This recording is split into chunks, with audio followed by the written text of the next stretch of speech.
ரோம பேரரசின் சிந்தனையாளராக விளங்கிய சிசரோ, நன்றி உணர்வே அனைத்து நற்பண்புகளின் தாய் என்றார். ஆழ்மனதில் அவற்றை அலசி தமிழ் இலக்கிய பேரவையின் சார்பில் வழக்கறிஞர் எஸ். சௌந்தரராஜன். இந்திய விடுதலை போராட்டத்தின் ஒரு முக்கிய கட்டம் சட்ட மறுப்பு இயக்கம். அதன் விளைவாக காந்தியடிகள் ஜனவரி 1932 கைது செய்யப்பட்டார். நாட்டின் பல பகுதிகளிலும் போராட்டம் வலுப்பெற்றது.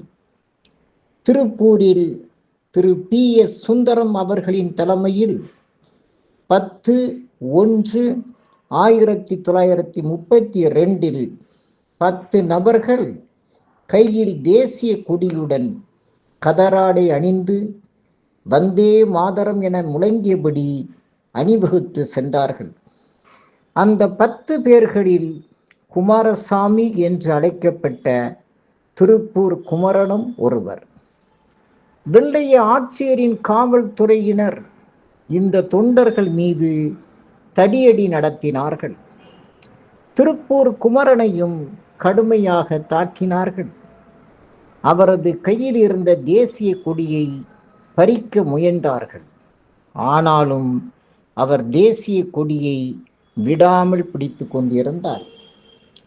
கையில் தேசிய கொடியை பிடித்தபடியே அவரது உடல் இந்திய தாயின் மடியில் சாய்ந்தது.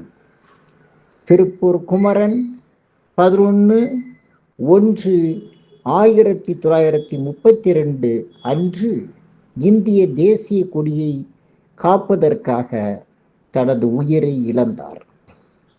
தமிழகம் தந்த இந்த தவ புதல்வன் இந்திய மண்ணில் வாழ்ந்த காலங்கள் வெறும் 28 ஆண்டுகள் மட்டுமே. ஒரு வாகனத்தை ஓட்டுபவன் முன்னால் மட்டும் பார்த்தால் போதாது. வியூ மிரர் வழியாக பின்வரும் வாகனங்கள் மீதும் அவன் பார்வையை செலுத்தினால்தான் பயணம் பாதுகாப்பாக அமையும்.